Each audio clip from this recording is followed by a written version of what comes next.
the deer panteth for the water. Ephesians 5:33. Nevertheless, let each one of you in particular so love his own wife as himself, and let the wife see that she respects her husband. Welcome to Swordbox Ministries. Mickey continues our family series with the 7th video on marriage.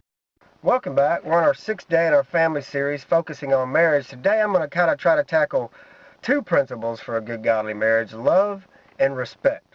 Our verse for today: nevertheless, let each one of you in particular so love his own wife as himself, and let the wife see that she respects her husband. You know, it's kind of interesting here that the instruction to the husband is to love his wife, and yet the instruction to the wife is to respect her husband.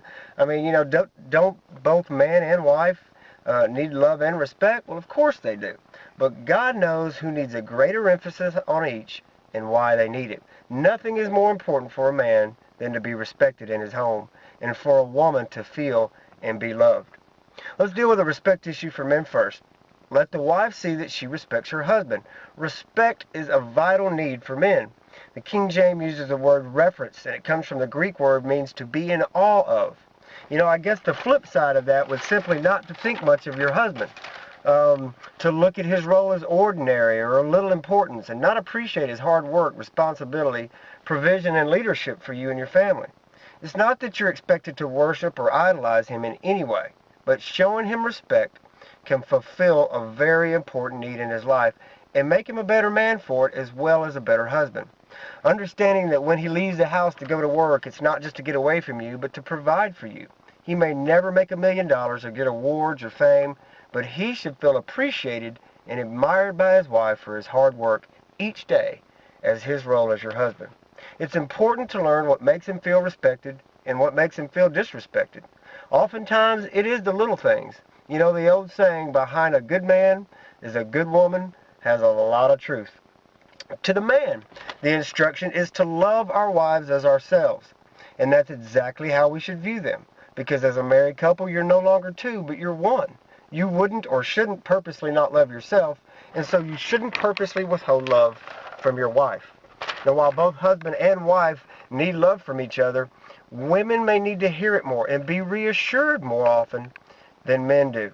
Women tend to be more relational oriented than men do. You know, it's not enough that your wife knows that you love her. She needs to hear it and see it often. You know, we have to remember that love is a verb. Simply saying I love you and yet never showing her that you love her doesn't mean a whole lot, especially over time.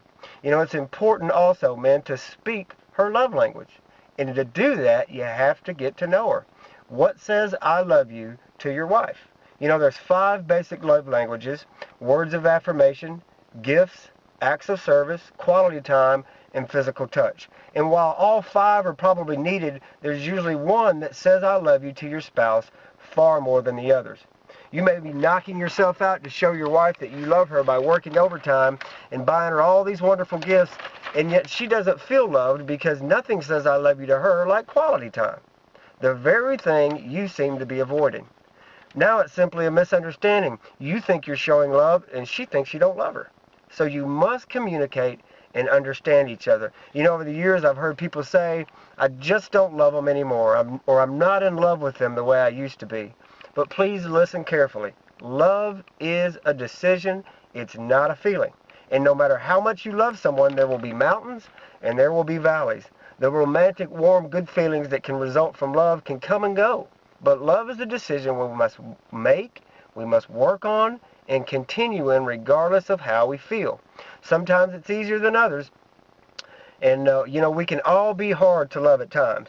You know, when you're listening to the characteristics of love in 1 Corinthians 13, the very first characteristic Paul lists for love is that love suffers long or is patient. I mean, how fun is that? Now, doesn't that sound romantic and appealing to our flesh? Not hardly. In fact, the love we're to have for our mates has nothing to do with how we feel. Certainly feelings will be there, but they are not to be our guide. Paul goes on to say, and list these characteristics: love is kind, love does not envy, love does not parade itself, it is not puffed up, it does not behave rudely, does not seek its own, love is not provoked, love thinks no evil. Now obviously we all fall short at times of this, but if you will take some time and read through 1 Corinthians chapter 13 and think about what God says love is, not Hollywood, not romance novels, and begin to practice these with your spouse, your marriage will be blessed. Proverbs 15:17 says, "Better is a dinner of herbs where love is than a fatted calf with hatred." Providing financially is the responsibility for men, but you can bring home riches and live very poorly. Love is better with a little than no love with a lot of stuff. I hope this helps you guys. Thanks for tuning in. We'll be back tomorrow with more principles of a godly marriage. God bless you.